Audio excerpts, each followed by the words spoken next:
All right. Um, Something I thought I'd bring up.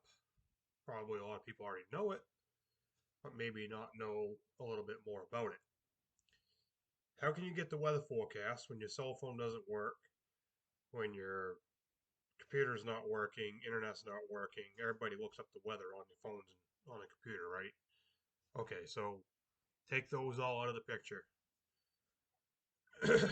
You can listen to FM broadcast and try and catch the weather report, which is kind of like, hit or miss if you're going to find it. Um, I don't know if many people now that have actual over-the-air TV. Maybe some do, but out here in my part of the sticks, ever since they went to digital UHF frequencies, uh, we can't get them this way anymore. They just can't get a strong enough signal down here. So, in the analog days, we could get TV. um, you stick an antenna on the roof, VHF channels, 2, 5, 7, 12. We could get them. Sometimes 2 was shaky.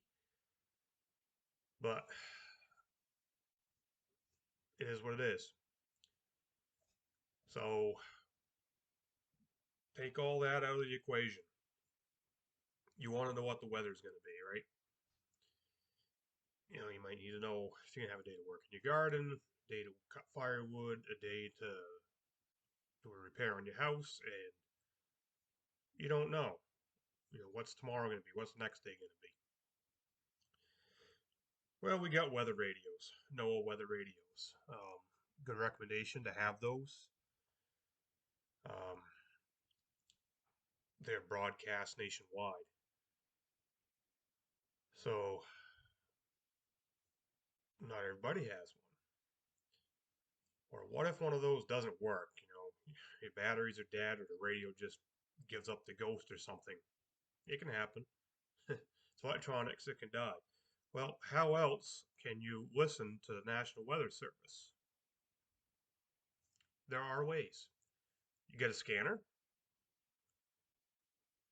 old run-of-the-mill analog scanner is all you need. You don't need anything fancy, digital, nothing like that. Um, some CBs are capable of receiving National Weather Service. Marine radios for boats, a lot of those are capable of receiving National Weather Service. Um,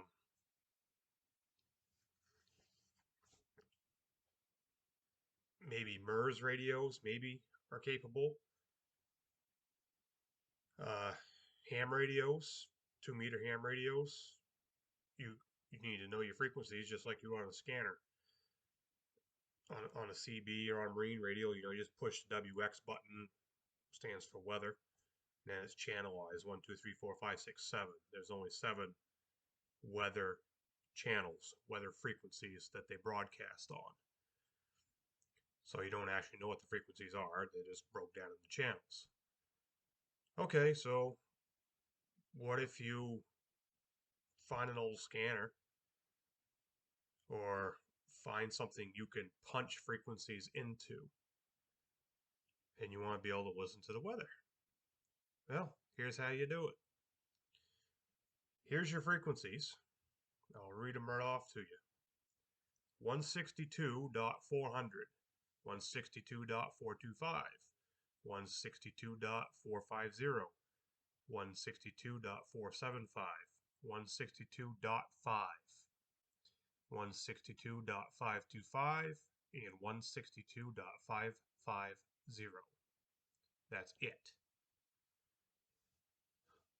Um, if you go on to weather.gov, which is NOAA, National Weather Service, you can actually look up by state where transmitter sites are.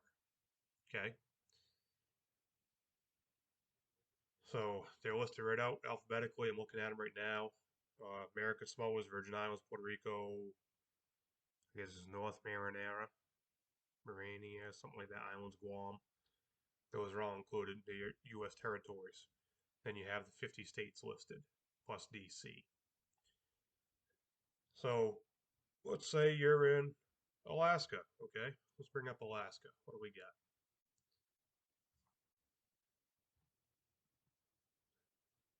How many stations on the air in Alaska? 51. Well, depending on what part of Alaska you were in, depends on what ones you're going to be able to hear. So you can always just scroll around those frequencies and you're probably going to be able to hear one. If you want to know where your closest transmitter is, you can look it up on this list. Maybe a few of them out of service. Um, I'll bring up my state here. We have 11 of them on the air. And you're going to notice that some of them are duplicated frequencies. I mean, how can you have only 7 frequencies, 7 channels for these guys to broadcast on, but you've got 11 of them on the air in a state, 51, whatever? Well, that's because you spread them out. So a station transmitting on 162.550 at point A, they're not going to put another transmitter on the air anyways near close to that. They're going to put one 100, 150, 200 miles off, spread them out. So they're not going to interfere with your reception. FM capture effect, strongest signal is going to win. So that's how that works. So in my state, the 3 closest to me, I've got one that actually broadcasts just marine information. That's 15 miles to my east. Then I've got 2 regular ones that transmit regular weather information.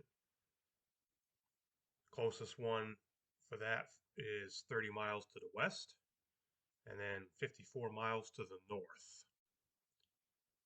So I've got the one to the north right now brought up on my handbrake.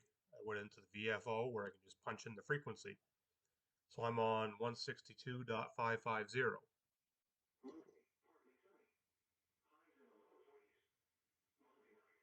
You can hear that, right? So that's coming from a transmitter on a mountain 54 miles north. If I was just using a little portable radio, I'm not going to be able to hear that one. It's too far away. But on a base or a scanner with an external antenna outside, I've got it. So how quick it is to find and easy it is to find another one.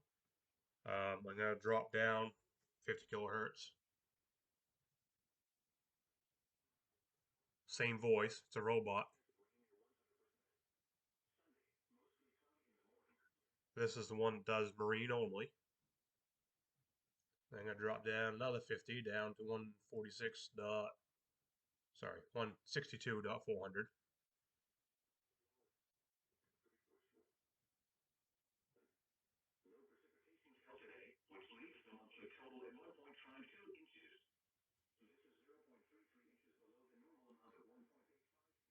So that one there is 30 miles to my west. Does standard programming, standard weather. And I've got a pretty good signal on that. So I could hear that one with a portable little weather radio. Um, that's my main transmitter. If that one crashes and burns, I know I can hear one to the north. So you got to listen to the cycle on it, but it goes 24/7, 365. It never sleeps.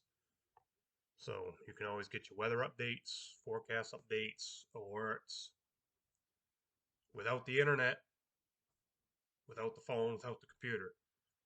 It's just as simple as a radio. Like I said, some CBs can do that. You can't talk on it, but you can at least hear it. Same with the marine radios, the handheld marine radios. Um, it's a good resource, especially if you're in a place that cell service is sketchy, internet service is sketchy. You probably all already know this, but those are your frequencies. Those seven that I gave you, look them up.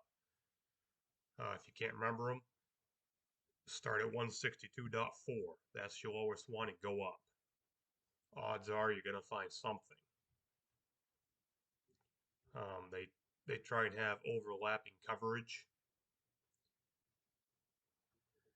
So,